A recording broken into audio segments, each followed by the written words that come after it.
in this journey, we made this baby and we go to our investors and we're like, I think I found it. You get this first little product market success and you're like, it's it, that's it. Because you're so, oh my God, you need it to be it, right? You've been pounding your head, blood's coming out everywhere. It's gotta work. And you get this first sign, you think it's it. And then like 2 weeks later, you're like, oh shit, that's not it at all. We're also like the most optimistic people of all times. We have to be.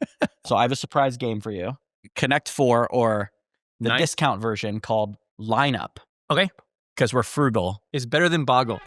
Introducing Dane Atkinson, CEO of Autoco. building the modern operating system for independent cafes and food businesses. I've made people hundreds of millions, but I've also lost people hundreds of millions. And how do you cope with that?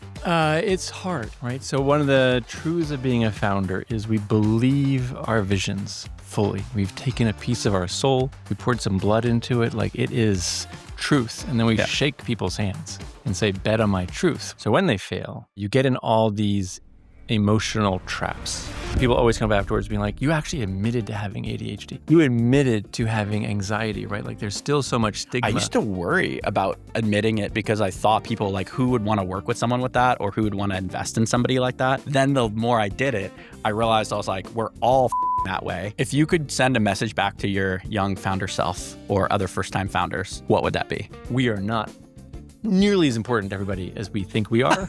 So the pressure we put on ourselves, pressure I put on myself, I was going back, is to not carry that weight, understand that everybody's making their own decisions and push forward in the journey as I could.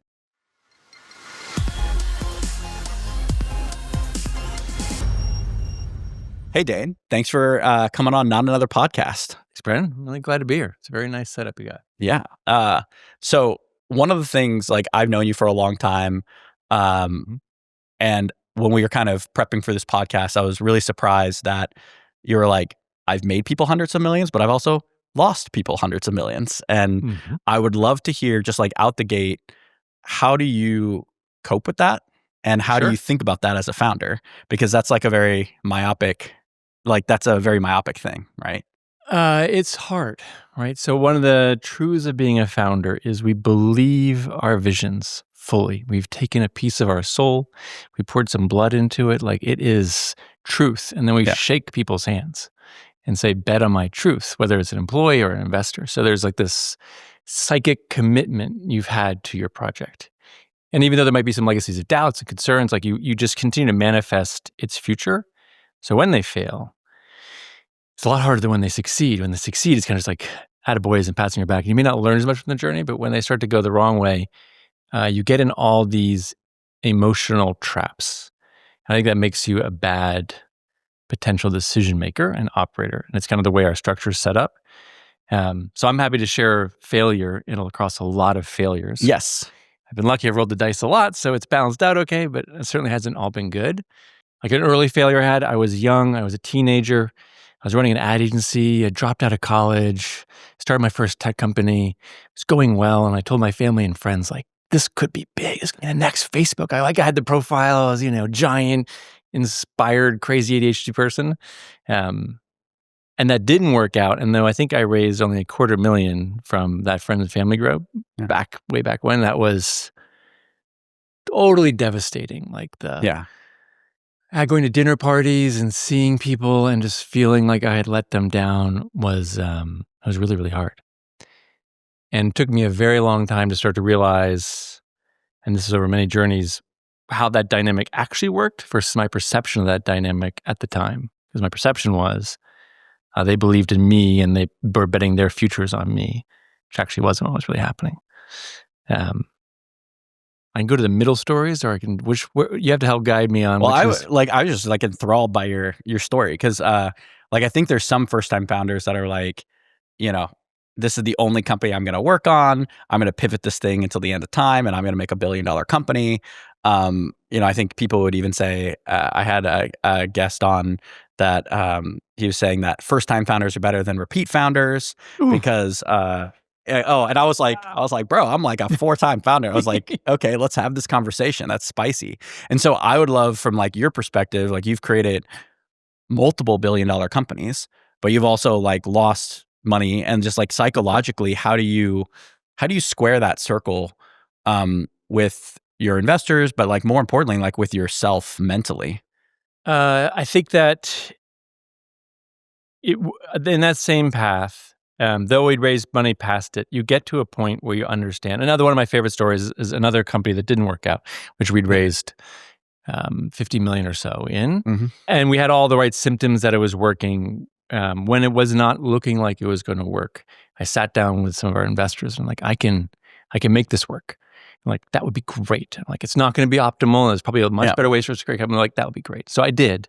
Spent a huge portion of time just trying to find the right exit for it. And it was a good exit. But the structure of the exit and the way it all worked, at the end of the day, they're like, actually, we can't take this money. Like, literally, they couldn't take the money that I spent like a year trying to generate for them. They're like, but it's okay. We really appreciate the effort. And that was a top, 5 firm. It was like a leadership group. It was a really big insight to me on that personal basis that everyone comes to the table with a different set of risks, different set of aspirations. And though from my standpoint, this was my baby with my soul in it. Yeah. This was a classroom full of kindergartners for them, right? Like, it had a different orientation. And I didn't understand the way they're thinking about it. So I made decisions that weren't great for me and weren't great for the team and weren't great for them at the end of the day, because I thought that we all had the same vision. But the investors don't. Yeah.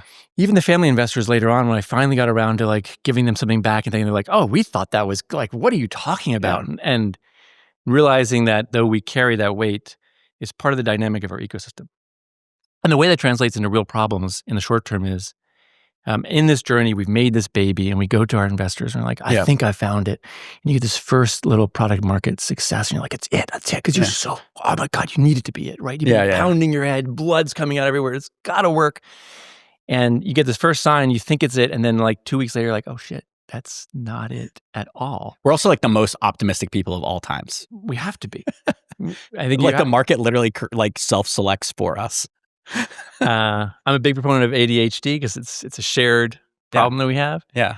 I think the thing that makes us special is we were the ones who left the village to go find the waterfall for fresh, and half of us got eaten by lions. The other half came back with another place. So like, we're part of the ecosystem. It needs us as well. But yeah, the belief that it would work and the hope that it would work, the small sign that it worked ends up making you in this trap where like you don't want to tell everybody it's not working. So you use the tenacity of a founder, which is to blast through stone walls, which just exhausts and fatigues everybody, versus taking a step back and being like, part of the reason I'm sticking to this is because I'm socially trapped. Yeah. I've told my board, told my investors, told my wife, told all these people that's going to work, it's working.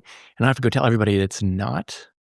Well, I also think it's a mindfuck because there are moments when you're like, oh, my pitch is not working, or oh, this candidate doesn't want to join, or whatever. And like you're getting your journey of a founder is all this negative market signal. And then you hit a certain point where you have to end up making a call and like taking that data in. And like that is a really, really hard thing to know. And doing this a couple times myself, I definitely have spent more time than I should have on like previous companies and previous products. And I spend a lot of time thinking about like, am I in flow? Am I not in flow? Popping out from like a macro perspective. Nice. Like, am I building something that's decades? Like, I'm system designing a thing more like an investor with my time versus like early Brennan was more like, oh my God, I like love this neobank I'm building, which is like cool company, but like, was not my highest and best use, And I think it took me many iterations to go and like build and learn to get to that point. Yeah, I think that is a gift you can share to your audience. Like, it is so hard at the start to realize that pattern. And one of the things to the argument of repeat founders is there are a few miracle makers who just hit product market fit in their teens and 20s. Yeah. Most of them have had that learning so that when they're in a product and it's not working, they can do what you're saying, which is the general advice, like step back. Yeah. Try to give yourself a new orientation. Pretend that you walked in on the company. Pretend that you're a different piece around the table so you can see what it really needs versus what you've just forced on it, right? Because of the internal desires. Yeah. Interesting. So on part of Not Another Podcast, we play a game. Cool. So I have a surprise game for you. Connect 4 or the discount version called Lineup. Okay. Because we're frugal. It's better than Boggle. If you brought up Boggle, it would have been a mess. Oh, well, if you come on again, I'll play Boggle with you. Oh, no, God, no. ADHD does not help on that one. Yeah. Okay. So we're going to get this set up. And then the question, I'll wait till we open the packaging. It may make some noise. Yeah. I mean, I think they can screen for it, but we're gonna be nice. Be nice to our lovely Not Another Podcast team. So, all right, here you go. Do you want to go first since you're the guest? Sure. All right. So the question I want to ask you about is, you're talking about how at this stage, you don't even feel anxiety anymore around fundraising or the company. Yep. And something that I haven't shared with my audience before is I'm chronically anxious.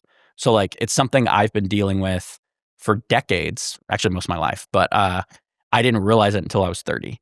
And so part of me being in flow and working out is actually managing my anxiety so I can manage how I show up and be clear-minded to make the right decisions, because I'm the company's biggest investor as the biggest shareholder. Yep. So I would love to know, how can I be more like ninja zen like Dane? And like, I'm in fundraising and I'm like, dude, I'm still friggin' anxious. I'm not like 25-year-old Brennan anxious, but I'm like, oh my God, like I had as my wife would call it, I had an MTB, a mental breakdown the other night. Oh no. No, just like a little one. Because like I have a daughter on the way and I'm like fundraising and like just life, right? And so I also want to ask you all the dad questions, but the first question I want to really get at is just like, how did you get to that state? And that's almost like a Jedi Master Yoda level of like chill. Well, part of the answer isn't a great one. I think founders map up to neurologies very differently. Like, it's twice the times of bipolarism. It's 4 times the time of anxiety. It's 4 or 5 times the time of ADHD. If you think about those diagnoses to our crazy career path. My ADHD has kept me almost constantly in forward motion. Yeah. So it's very hard for things to catch up. So the stress tends not to. Yeah. And then a huge lever I found somewhere along the journey, pretty early. So I've been able to avoid most of the stress throughout the whole cycle. There are definitely moments that get harder. Is I set my own internal KPI to personal growth. Wasn't ascribed to some of the other successes, and that was partly because I wanted to please my mom, my dad. I didn't want to have a big narcissism is like twice as high in founders. For what it's worth, seems on the high these days. Yeah, that wasn't my disorder. So I just wanted to try to do something meaningful. And the way I translate that was, I figured if the smarter I could get myself, the better I could work up that Jedi stack, the more likely I could do something meaningful and enjoy the journey. So I would always take those stress situations almost out of body and look at them as like, these are great developmental spaces for me. This challenge is pushing me, which took off some of the frontal stress of being like, I'm inside the chaos and I'm in trouble. Yeah. It hasn't always worked out. One of my favorite stories was I was getting sued. Yeah. As we always do, but by a real estate broker for whatever it was. And then they put me on the stand, and this opposing attorney came up and started screaming at me. Like, you're lying, you were there. And I was into this, I know I was not guilty in that case. And I started smiling from ear to ear because I was like, this is a movie scene. I'm literally getting screamed at on the stand, which of course meant I lost the case because it was nuts.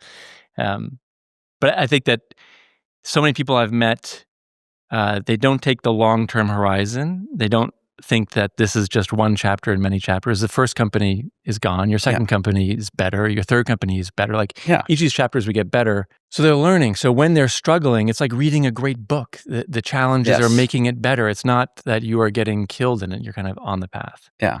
That's helped a lot. Yeah. That's, for me, I also think about like founding. I do it because it's like the fastest way to get personal growth. Totally. And that's like what I'm about. And I'm frankly like addicted to it. But I used to, like, as a first-time founder, early in my founding career, like, it was so much more intense to me. I'd like make like military connotations, or, like, oh, in the trenches, or oh, this or oh, that. And it's like dramatizing it. Yep. And I catch myself in like my worst moments still like switching into that. And it's like, bro, like, no.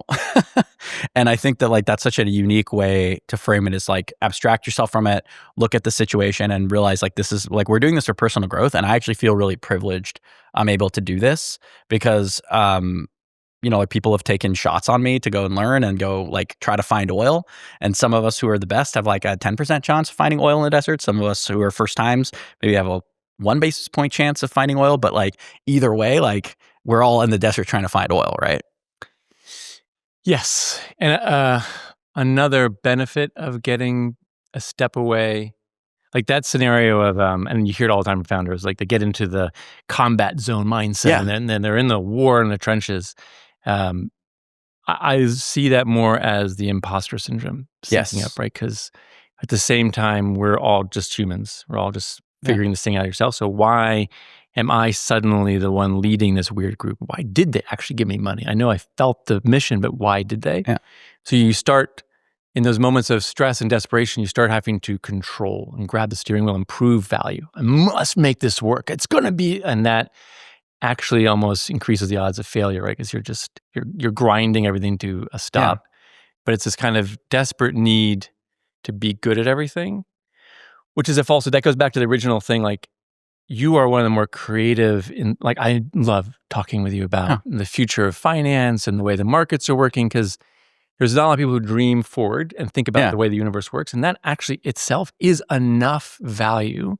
And the idea to get people to sort of see that same future is enough value that you don't have to be the best SEO, SEM, engineering. Like, those aren't the skills required. But they always feel like every day, if I can't do that, then why are they going to give me any, like, it's this weird loop. You know, like how you were saying with your ADHD, it'll let you extract yourself better and not feel the stresses that normal people would feel. My anxiety lets me permeate different realities. And so, like, the strength of the anxiety is I can hold like 3 different analysis of situations, because anxiety is actually not being present. So I can sit there and run like 5 financial models in my head really fast, or I can be like, I'll do this, this, and this, and then if then statements and And the light side of that is like, I can outthink different aspects of the market or outthink on strategy. The shadow side of that is I'm like totally not present with you, and I'm over here like in this reality that's like 10 if-thens deep, and it's a total failure mode.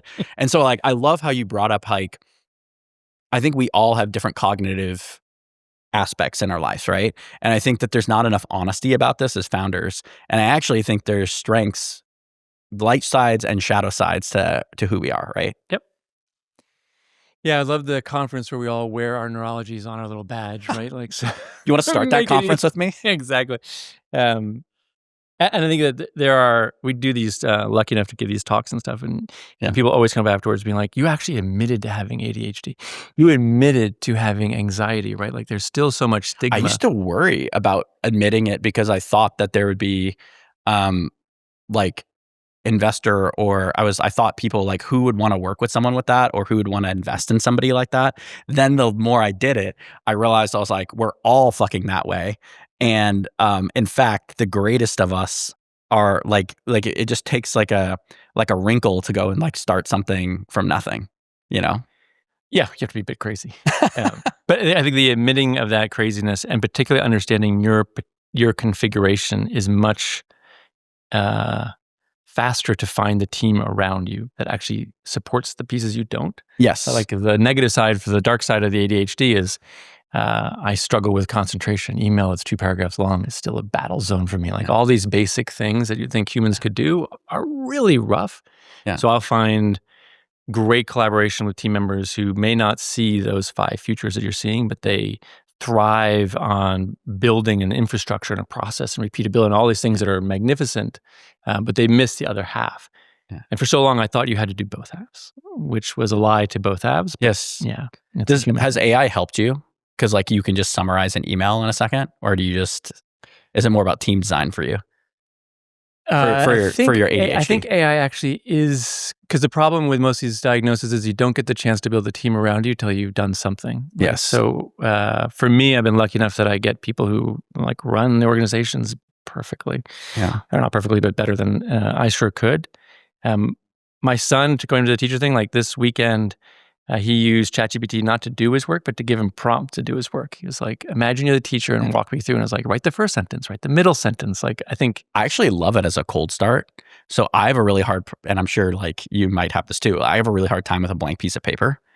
And so I always like sucked at my investor updates, but then I started using AI to basically be like, here's a bunch of stuff about my business. Here's my last 3 investor updates. Like, help frame out, like, what do you think my next investor update should be? And then it just gets me going. And then I'm like, I end up rewriting it by the end, but I'm like supercharged, where it's like, it used to take me 2 hours to even get started. Yep. Right. Yep. I think it might be a brief period of our society where we We all put in prompts, they turn them into multi-bullets, and then they get reduced back to prompts on the other side. Yes. Our agents will soon talk to each other. Like, Yes. he's crazy. It's Yes. going okay. Yeah. Okay, great. I'll tell him it's going okay. We don't have the whole artifice, but yeah. Or like you could be like, have all your agents be like, I'm Brennan, I'm predisposed to Thought you distracted me. I know, I thought I got you. Going for gold. I was like, yes. Throwing a heavier question The then. founder move. I had to do the founder move there.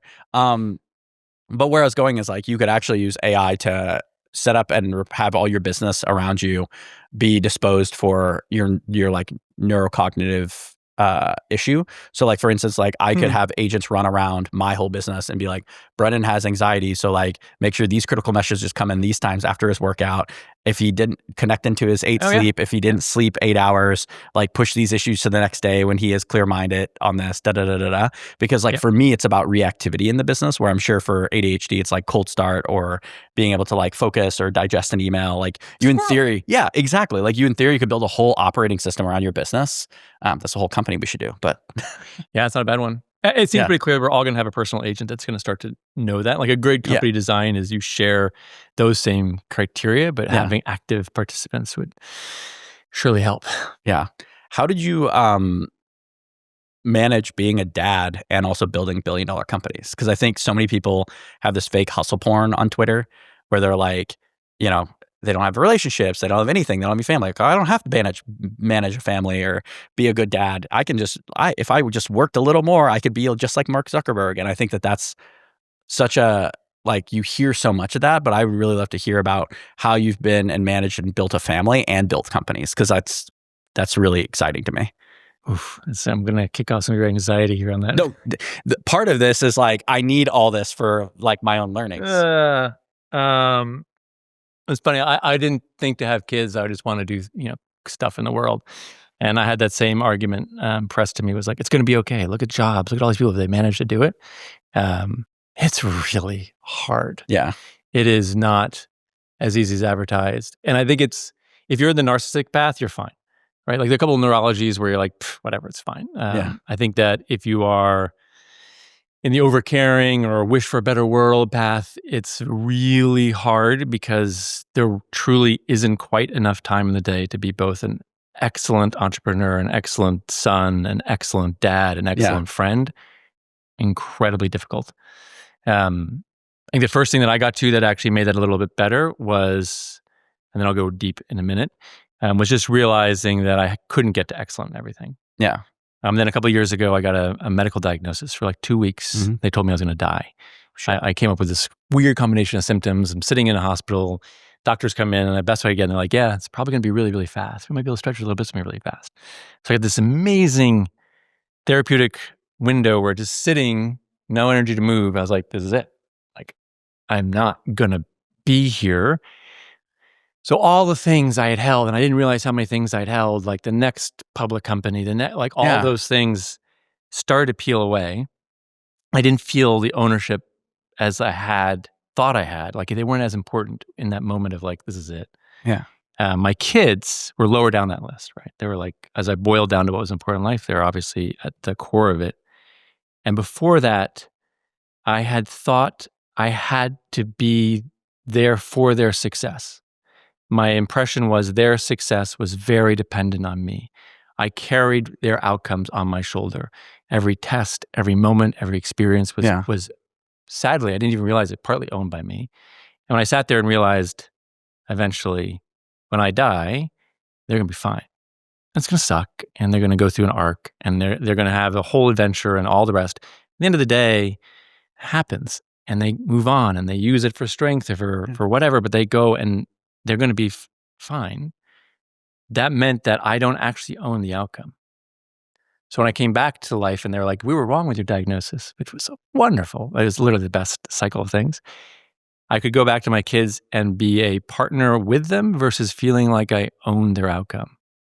And that has changed our dynamic in the last few years, where I don't feel like you've got to get that homework done because I know the outcome. In fact, it's like, if you don't do it, this is your own story. I'm going to watch your story. I would suggest it's a great thing to do, but I don't. And that changed their thinking, be like, oh my God, I actually own my own story. It's not your story. I better not lean on you to decide if I want to do it. And like, it changed a lot of things.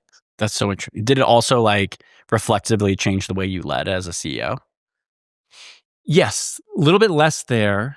Because you were probably like already there with that, or because like No, to me, like if I was like on a deathbed, I think it would like totally flip my perspective. Like I got the tsunami warning last year in San Francisco, and I'm literally standing on the ocean. I just hear brr, and I'm like, holy shit! And everyone starts just like running up a hill, and I just had this moment of time where I'm like, if this thing takes me out right now, like this might be the way I go. And I'm like, like I'm like pretty like in flow, like doing what I want. Like I've done the stuff. I'm like I'm good with it, but like let me try to get uphill so I can like see this beast hit.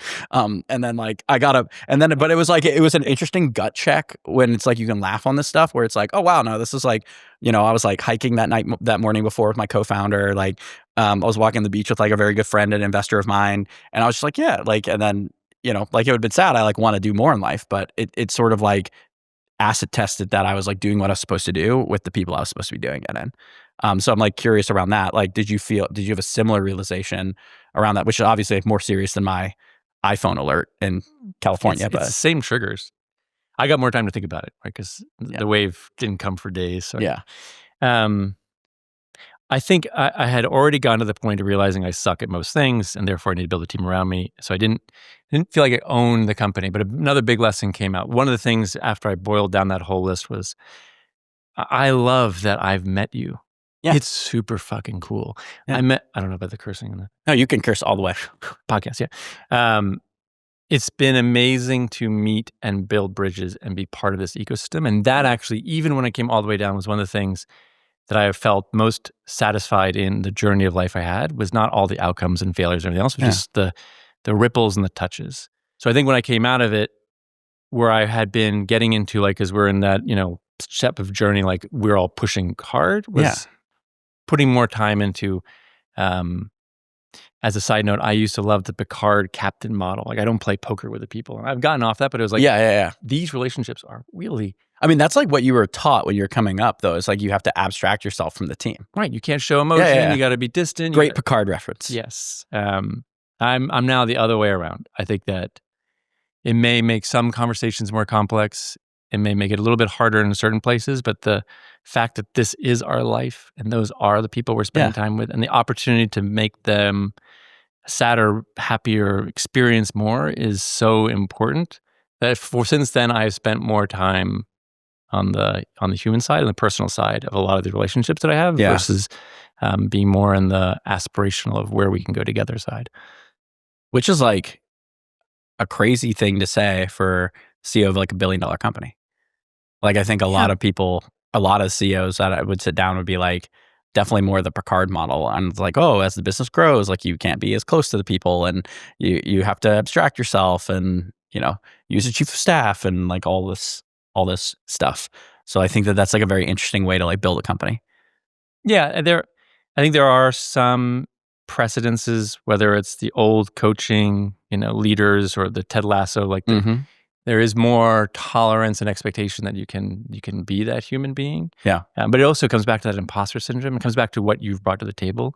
I think if you get more comfortable being just who you actually are, it makes it easier to be personal with somebody versus trying to keep an illusion of certain aspects of your personality.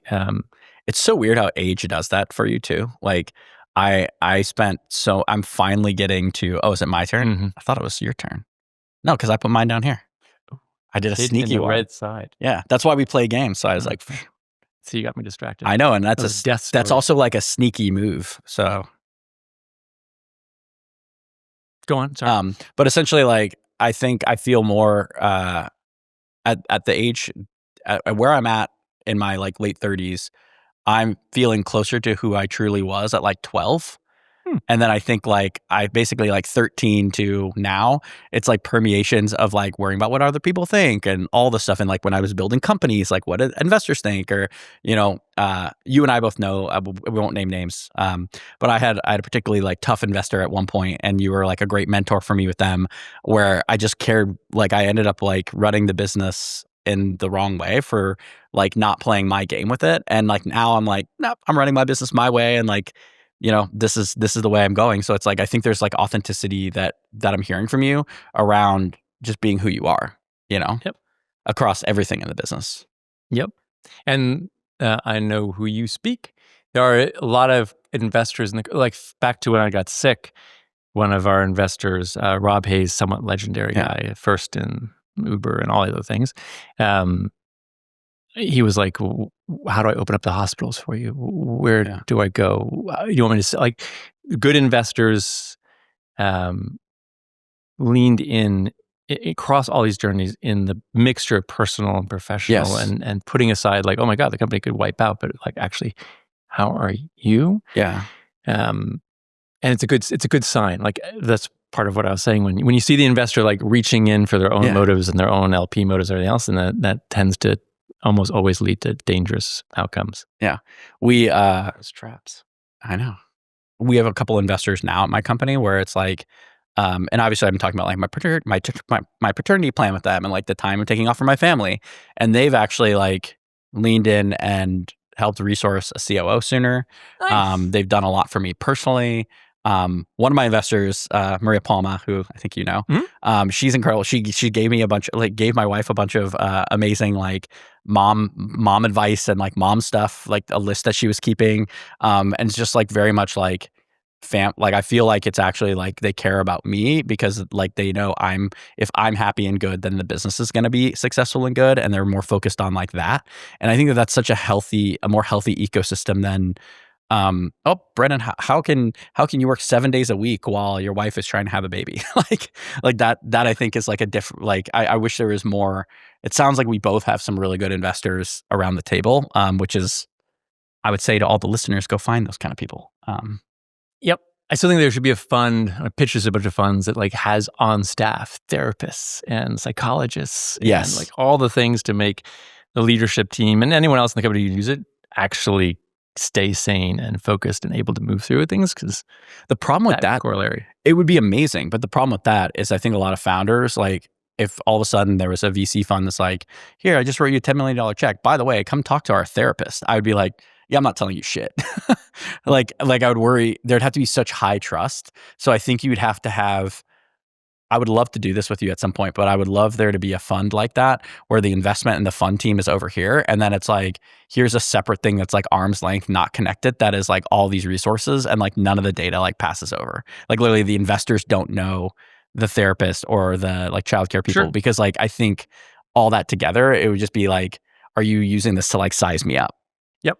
Oh, I think that goes even deeper to the core of the problem with the investment cycle. The investors and their motivations and the owners and their motivations often seem oppositional, but in fact, investors are just employees in the company who don't do much, right? Like we're all instead of sitting across from ourselves on the table, we are all trying to play the game together. Yeah. Like I'd actually, to stress out your thinking, I would love it to be in the same. I'd almost like the therapist to call and be like, "You need to back off.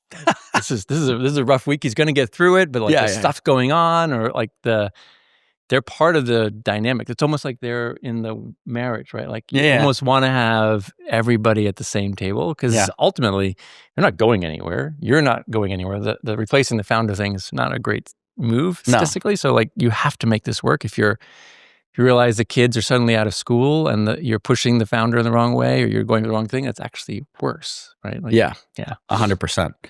So what major, just because this is selfish to me, what is the biggest like founder dad advice you'd give for me or any prospective founder being a dad?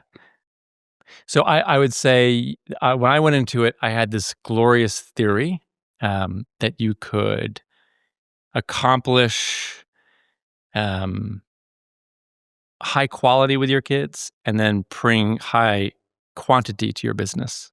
I was wrong. The magical moments with your kids are sitting in the playground for 5 minutes when you didn't expect it, or driving in the car. Like you can't actually change that ratio. So I think the thing that is one of the hacks I found is just trying to create shared opportunities where I'm actually able to be in both spaces simultaneously. So I do a lot of things where I'm actually working and I got the kids with me. They're on a trip that I'm going on, or I'm trying to meet a coffee shop and they're playing with some customer stuff. And like I try to meld those worlds together to get a higher amount of quantity. Yeah. Even though the quality may feel like it's not there, I find that the quality then creeps in when you leave the coffee shop and you're like, oh, did you see? Then they're like, oh, Dad, why do you like? It ends up being much more productive. Where for the first years when I had kids, I kind of kept them separate, thinking that there was some isolation there, and that I don't think was the optimal. The other thing is everyone who gives you advice, including the one I just gave you, is worthless. It's just like startup advice or founder advice. Yeah, every kid is singularly different. Yeah. You can't use the advice from one to another. To the startup analogy, kids are totally startups. They absorb all the good, full 100% fuel in the beginning. After they get a little older, they start having their own character dynamics and feedback. Like it's a really weird parallel. Well, that's great. Can I tell, can you tell the story, like just totally switching gears? Because you were telling me a story the other day about Squarespace in the early days. Sure. And when you had a $10 million channel contract with... Oh, we never got the contract, but yes. Yeah. But not like with who, but like, can you talk a bit, like I'm totally switching gears, ADHD fashion. Yep. To like, I think that was like a really interesting conversation we had where a lot of founders now, especially in the age of AI, they can get these like crazy contracts from big companies or whoever. And can you talk a bit about like channel partnerships and how you think of it, and then the advice you gave a fellow portfolio company of ours? Yeah, it's one of the miracles of starting something is that you are raw stem cells of the ecosystem, right? You have the possibility of invention and tons of other magical things. It's incredibly hard to say no to everyone who wants to take advantage of that. So in the Squarespace example, we had a very large, if not the largest entity, say, we would like you to do all of our websites for us. Yeah. Every single one of them, which would have been a massive boost to the business at the time. Yeah. But we knew that it would become the wag the dog tail, right? That the demands on them would fork our code to have different solution sets. And I had the PTSD in one of my earlier companies that we'd made that exact choice. We built a horizontal solution for everybody, and we ended up having big customers kind of constantly drag us in their own directions. It worked out for that company that we said no, but it was one of those kind of walk around the park and rethink them. As a couple of years later, I met with a company called Deca too, actually, which had the exact same fork in the road. They're like, we want to be a small business, and then we end up being bought by Oracle because we did 3 big customers, right? Like, I think you have to decide who you want to be when you grow up. And have as a founder no's, like you have to say 80 no's to get 1 yes. Like it's a really bad ratio, being able to say no to those opportunities. But as I said to our friend founder, the fact that everybody wants to steal your stem cells and use them for themselves is glorious. It means you've made like magic soup. You just have to be really, really careful about how you decide around it. Do you see how I won? Not yet. Nice. Congratulations. Thank you. It's Connect 4, not 5, right? I don't know. It should be 4. Yeah, line up unless 4. They change the rules. The board says line up 4. All right, we'll go again. How did you get the hold on, I'll stop this.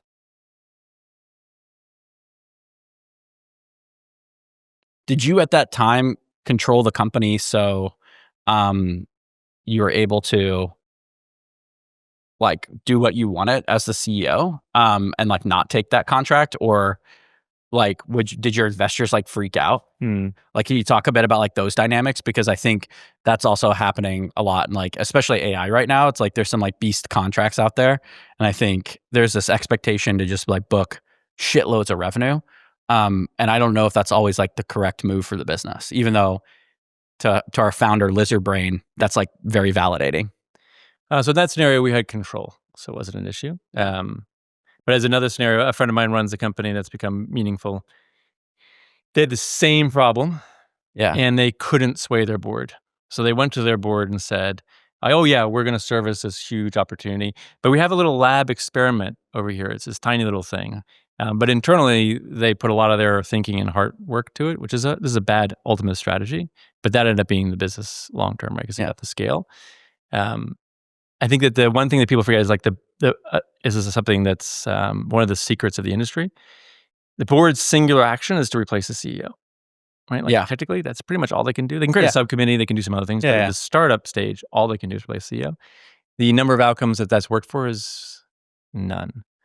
And in most cases, the board at the early stages cycles actually has a minority interest. They technically don't have control.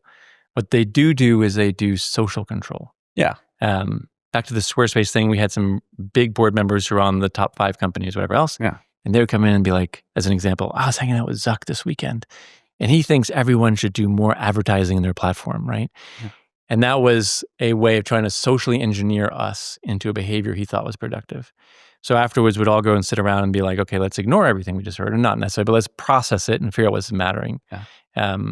So many small companies, particularly with unhealthy boards, get in this social loop where they feel that the board is actually not another team member, but they're somehow these people on high. Hierarchy. Yeah, it creates a hierarchy. And mechanic-wise, it's the same thing. Like you meet the board and you make this deck, hopefully not anymore, but you give them output. Yeah. They review output and ask you questions. And as that process goes, you get more and more pushed down. So like, well, I think I probably gave you the same advice. You gave me this advice and I did not take it. Yeah. And this is like the best advice. Tell the listeners this best board advice. So that is not the way you want the scenario to work. You want the scenario to all be focused on the company. Yeah. So when board members start asking us questions, and the advice is, then ask them questions back. Give them homework to do so that conversation swings. So if you have a board and they're saying like, hey, you should really give us a plan for that enterprise customer.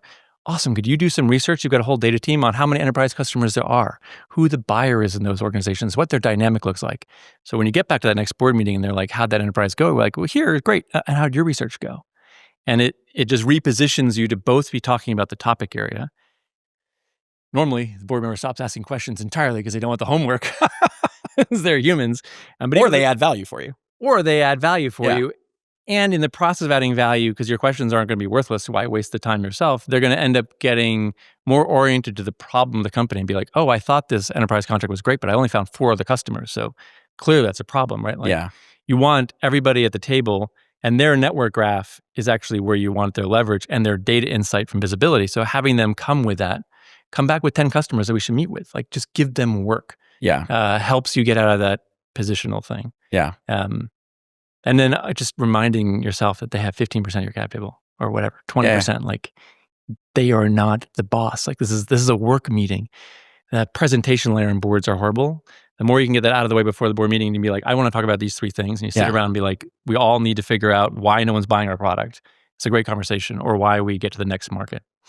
Yeah, that's one of the big things I ended up learning and evolving is I do a data packet because I do care about context for the board, because like they need to have the same context I have to be able to like give me useful advice. So I do my data packet and then I go, I'm not going to cover this at all, but like pre-read it.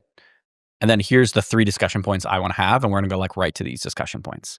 And that's worked so much better for me than like, I feel like almost like repitching the company every quarter, and it ended up just being a bunch of like playing business. Yeah. You know? Yep. Data packets, direct access to the data servers. So Dane, if you could send a message back to your young founder self or other first-time founders about obligation to investors, family, employees, like what would that be? It ties into the beginning of this conversation. I think you are not them. What you think they expect is not what you actually want, or what they actually want.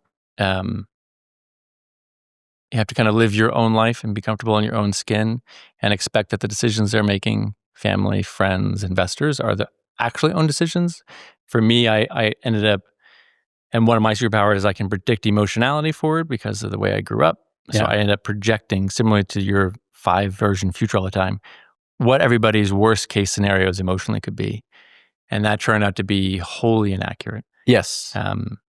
Everything passes. We're all forgotten. We are not nearly as important to everybody as we think we are at all.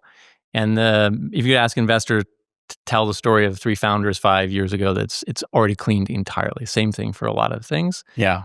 So the pressure we put on ourselves, pressure I put on myself, I was going back, was to not carry that weight, understand that everybody's making their own decisions, and push forward in the journey as I could, versus all the lost cycles on trying to figure out how to make things work for everybody. That's great advice. Well, thank you for coming on. My pleasure. Thanks for having me. Just to plug you and plug Odeco, like, is there anything you wanted to tell the audience, like where to find you and like your current company or? So my current company helps small business, coffee shops in particular, buy local, please. No more Yes. Starbucks for your audience if possible. They have a great app, but small matters. Yes. And you can find me everywhere. I'm just Dane Atkinson, Dane on the different platforms. And you know the best coffee, any city that you go. So all the coffee shops are magical coffee shops. So there is no singular best as long as it's not like some giant but you know the good company. you know the good coffee everywhere to Yes, go. I'm happy to get coffee with anyone, anywhere. Thanks for coming on, Dane. My pleasure. Thanks, man.